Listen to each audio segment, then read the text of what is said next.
السلام علیکم ناظرین، میرا نام علی حیدر ہے اور آپ کا شکر گزار ہوں کہ آپ نے میری یہ ویڈیو دیکھنے کے لیے وقت نکالا۔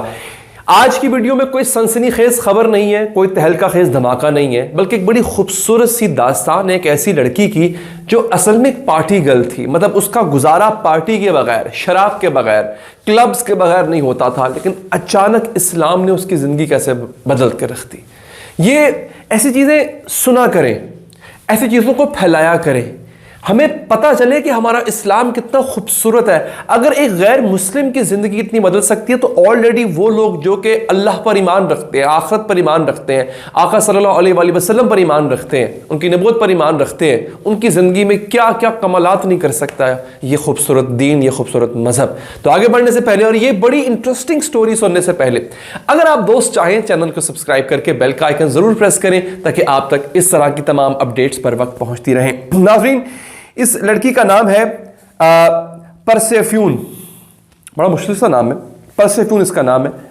یہ لڑکی جو ہے ایک پارٹی گرل تھی۔ ان کا ویکنڈ کلبوں میں پارٹی کرتے ہوئے گزرتا تھا، شراب نوشی میں گزرتا تھا، دوستوں کے ساتھ اور طرح کی حرکتیں کرتے ہوئے گزرتا تھا۔ ایک جس طرح ایک پارٹی گرل ہوتی ہے، اسے کوئی ہوش نہیں ہوتی، اسے کوئی پرواہ نہیں ہوتی کہ ارد گرد کیا ہو رہا ہے۔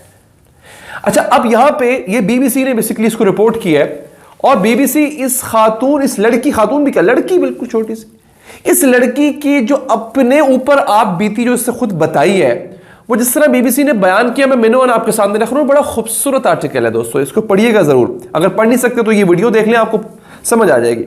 وہ کہتی ہے کہ جب میں نوجوان تھی تو میں ایک بہت لاپرواہ اور بے ہنگم انسان تھی۔ اختتام ہفتہ بس پارٹی ہوتا تھا، دن اسی میں گزر جاتا تھا کہ کلب میں گھسنے کے لیے کس کی شناخت استعمال کرنی ہے۔ اصل میں 21 سال سے اوپر اگر آپ ہو یا 21 سال کے ہو تو آپ کلب میں جا سکتے ہو، اس سے نیچے آپ نہیں جا سکتے۔ کون سا لباس زیب تن کرنا ہے، پھر پارٹی پر جانے سے پہلے شراب نوشی، کلب میں پارٹی صبح 4-5 بجے تک چلتی تھی۔ جب وہاں سے نکالا جاتا تو کسی کے گھر میں جا کر پارٹی ہوتی۔ رات بھر پارٹی کرنے کے بعد اگلے روز سو کر اٹھتی تو سر درد ہو رہا ہوتا تھا شراب کی وجہ سے۔ مجھے یاد ہے کہ میری کئی بار لڑکیوں سے لڑائی ہوئی اور مجھ پر جلتے ہوئے سگریٹ بھی پھینکے گئے، لیکن جب یہ سب کچھ حد سے بڑھ گیا تو پھر اسے رکنا ہی تھا۔ آگے اور انٹرسٹنگ ہونے جا رہی ہے۔ میں ایسے حالات سے گزر رہی تھی جو جذباتی طور پر بہت تھکا دینے والے تھے۔ میں ان حالات سے فرار کے لیے شراب کا سہارا لے رہی تھی۔ میری زندگی بے مقصد تھی، مجھے نہیں معلوم تھا کہ میں کیا کر رہی ہوں۔ پھر میں مسلمان ہو گئی۔ اب مسلمان ہوئی کیسے، اس کی ایک داستان ہے، بڑے مزے کی داستان ہے، یہ آپ نے سننی ہے۔ وہ کہتی ہے کہ یونیورسٹی جانے سے 1 سال پہلے میں نے ایک کال سینٹر میں نوکری کی۔ وہاں میری ایک مسلمان سہیلی تھی جس کا نام تھا حلیمہ۔ میں نے حلیمہ کے ساتھ پہلی بار روزہ رکھا۔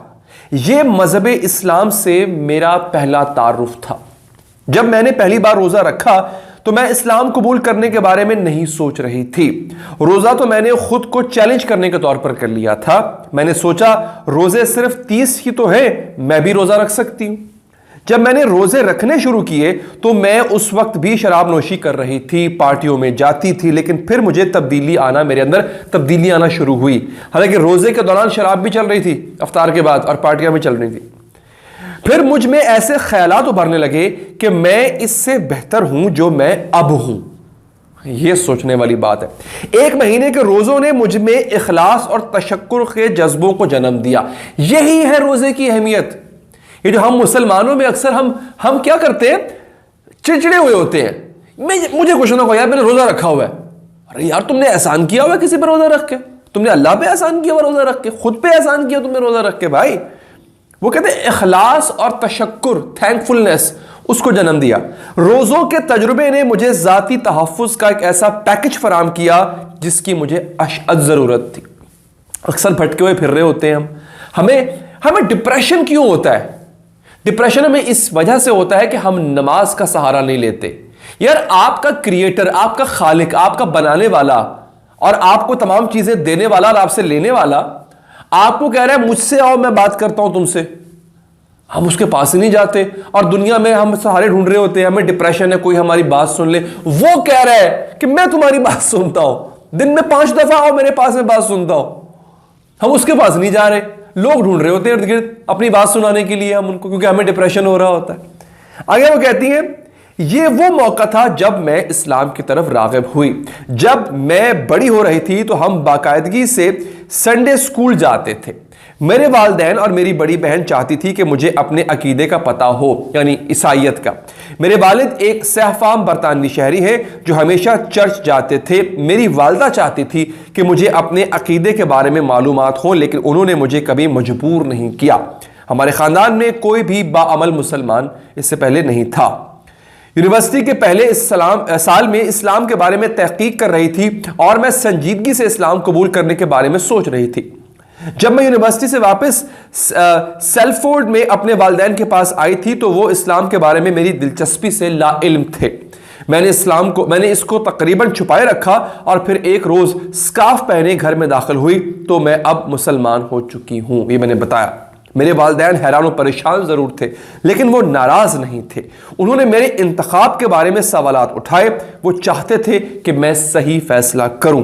میرے والد کا خیال تھا کہ میں بہت جذباتی ہو رہی ہوں، اور جب اب میں اس بارے میں سوچتی ہوں تو مجھے لگتا ہے کہ میں زیادہ معتدل نہیں تھی۔ میں قرآنی احکامات کی صحیح تشریح کو سمجھے بغیر ہر چیز کتابی انداز میں کرنا چاہتی تھی۔ میں ہر چیز عقیدے کے مطابق کرنا چاہتی تھی۔ اب سنیے گا، اب مرد مجھے تنگ نہیں کرتے، میں حجاب پہنتی ہوں۔ یہ سنیے گا آگے۔ میں نے ایسے لباس پھینک دیے جنہیں اب میں نامناسب سمجھتی تھی۔ میں نے نقلی ناخن اتار پھینکے اور سوشل میڈیا پر اپنا نام تبدیل کر لیا۔ میں نے ایسی تمام تصاویر کو سوشل میڈیا پلیٹ فارم سے ہٹا دیا جو میرے خیال میں نامناسب تھی اور فیس بک کا نیا پیج تیار کیا۔ میں نے سوچا کہ مغربی لباس حرام ہے۔ ٹھیک ہے جی، یہ اس لڑکی نے لکھنا شروع کر دیا۔ اس نے کہا میں یہ نہیں کہہ رہی ہوں کہ میرے فیصلے غلط تھے، لیکن فیصلے یقیناً اچانک تھے۔ اس کا مطلب یہ بھی ہے کہ میں نے محسوس کیا کہ میں اپنی دنیا میں فٹ نہیں ہوں۔ میں سوچتی تھی کہ میں مسلمان ہوں اور ایک مخصوص قسم کا لائف سٹائل اپنانے کی کوشش کر رہی ہوں، اس لیے میرے دوست ایسا نہیں کر رہے۔ ایک اور لمبی داستان۔ کہنے کا مقصد یہ تھا کہ ان کو اگر روشنی نظر آ سکتی ہے یار تو ہم تو آلریڈی مسلمان ہیں، ہم اس روشنی کو حاصل کرنے کے باوجود بھی بھٹکے ہوئے کیوں پھر رہے ہوتے ہیں؟ یہ بات میری سمجھ سے باہر ہے۔ بڑی خوبصورت چیزیں ہیں اسلام میں، اس قدر خوبصورت چیزیں ہیں اور غیروں کو اس میں سکون ملتا ہے، ہم کیوں مارے اور بے سکون پھر رہے ہوتے ہیں؟ اگر آپ کو میری بات سے اتفاق ہے دوستو، اس ویڈیو کو لائک کیجئے گا، اپنا فیڈ بیک دیجئے گا اور جانے سے پہلے چینل کو سبسکرائب کیجئے گا۔ مجھے دیجئے اجازت، اللہ نے کے بعد۔